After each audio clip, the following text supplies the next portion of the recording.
it was thought that because schools were not working the way some people wanted them to, that there needed to be more of a free market concept. And so that's when the concept of vouchers, charter schools, and independent schooling came to be. And it started incrementally, but we're really now seeing it come to much more of a head in many different ways. And some people are very for it and some people aren't. Well, there's a subliminal way that corporations get into schools. The Coke machine. The, you know, the TV One. There you go. Channel One. Channel One. Whittles, yeah. So we have all these subliminal ways. Insurance agents coming in to teach classes about insurance, or, you know, corporations for years have found ways in order to be able to infiltrate the schools. And one of my bailiwicks is that we talk about scientific studies all the time, how the brain works, how learning happens, and yet we allow all these corporations to come into our schools without thinking about what the ramifications are. And we talked about this earlier off camera, but in the 1950s, the Dairy and Cattlemen's Association created this marketing campaign.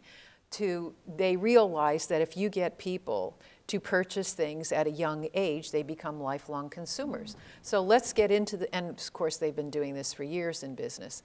And so let's get into the schools. So they created all these beautiful posters of the food pyramid, which was drinking 3 glasses of milk a day, eating, you know, cows, egg, fat, all of that many times a day, promoting the Dairy and Cattlemen's. Then you know, people went to ice cream to get ice cream, which reinforced the concept. And here we are 50, you know, plus years later, and we're wondering why we have a fat nation when there was absolutely no scientific data whatsoever that was true, and yet this was the propaganda in the schools. Now I'm looking at computers in the schools. Yes. I'm looking at the things, branding and labeling, use, right? Everything that's, you know, wearing tablets, Nike shoes, the clothes. You know, and here we are creating lifelong consumers in the schools.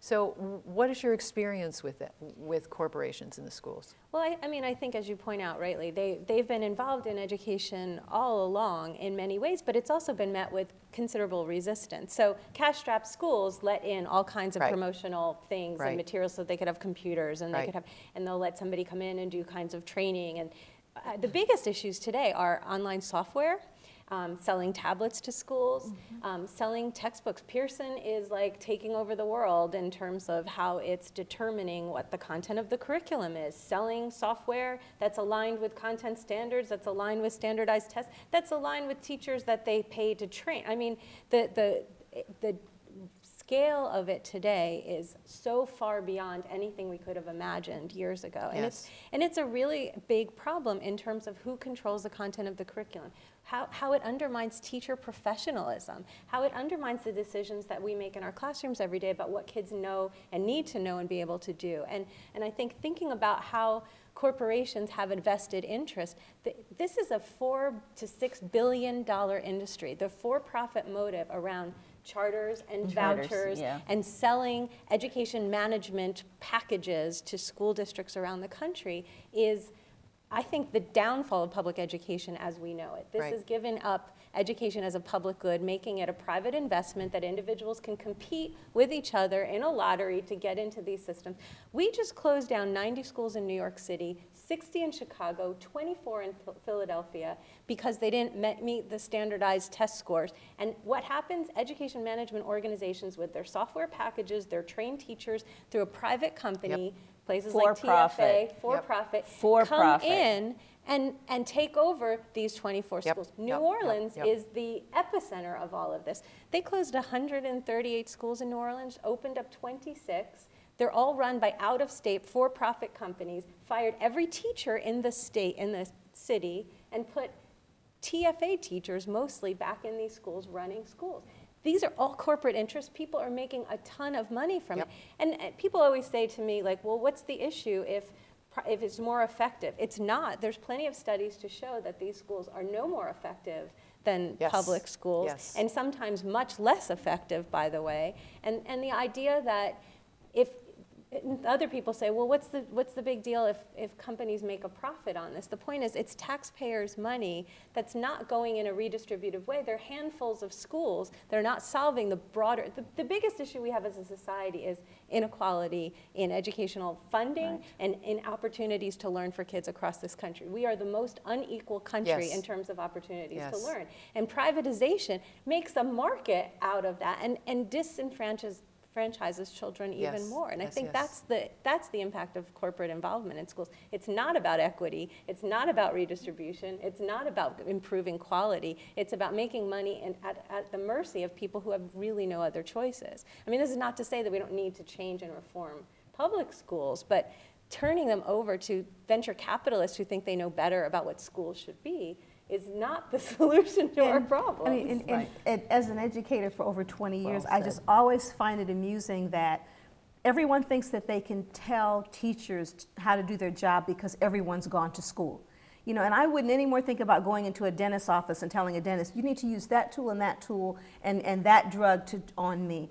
But for some reason, everyone feels that they can tell teachers how, in particular, we should do what we do in classrooms. And by all means, getting professional training, having high standards, having connections with local communities, and engaging to do that kind of curriculum is very important. But everyone will say those kinds of things, but when we look at the profession of education, which I think comes back to one of your original statements, you know, do we really value teaching our children, and how do we value the kind of education that they get? And, you know, you mentioned Teach for America. I mean, I will go on record. Teach for America is something that I have major issues with as a professional educator, because no matter how well-intentioned someone may be to do that, they're in a classroom for 2 to 3 years and then they move on to something else, but you still have children in schools who cannot read, who cannot write, and the turnover that comes from people, however well-intended, does really more damage, you know, than good. So, so I think Caroline has really come to the crux of a key issue in terms of how decisions are made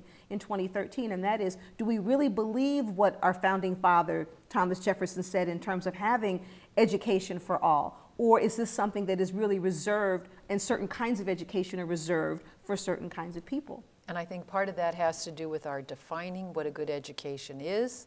What does that mean? Is it, I mean, we talked about the two aspects of it earlier. Is it to create good citizens? Is it to create good taxpayers? You know, we don't have factories anymore, so we're not educating people for that.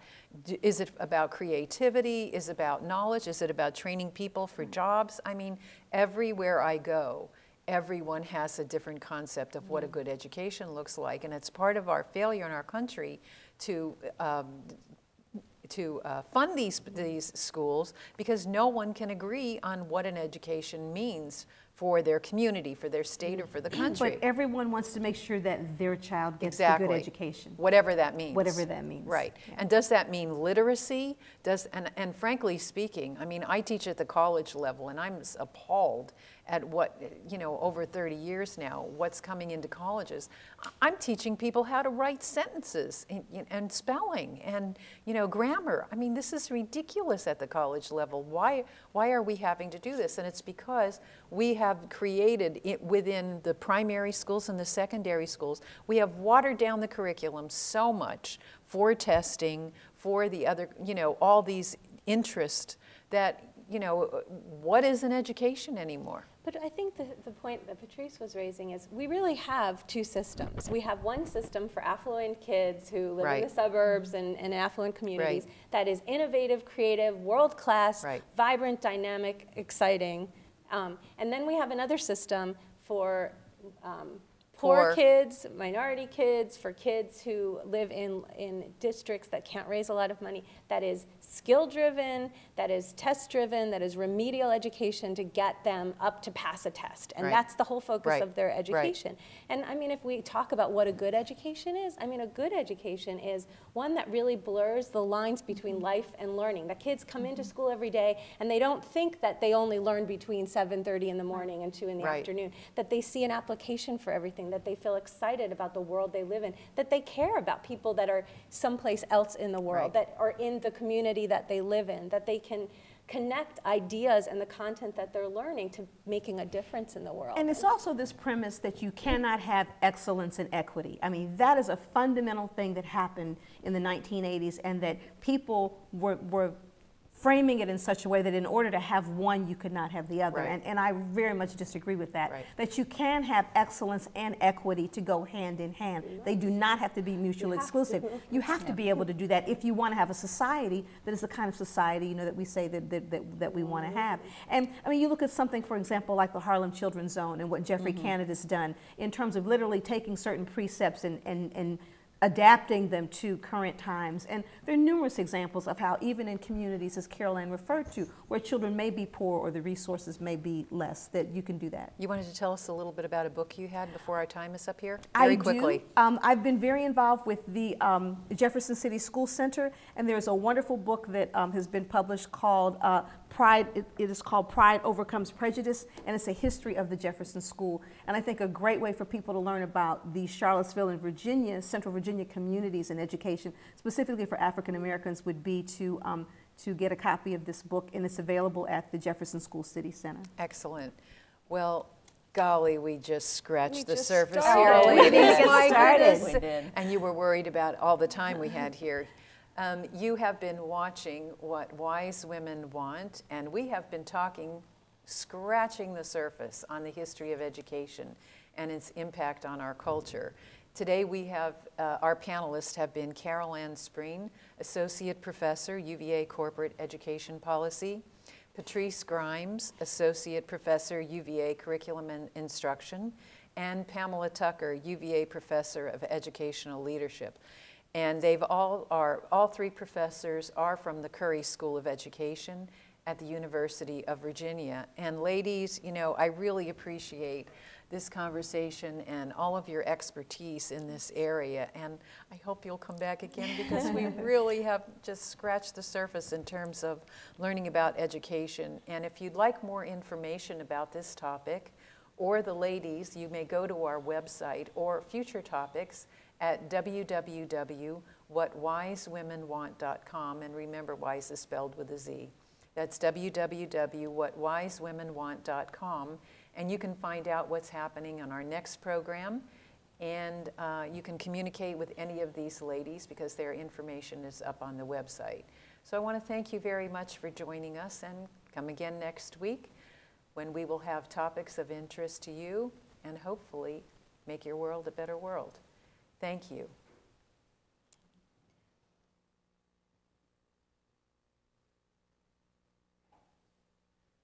Okay. Yeah.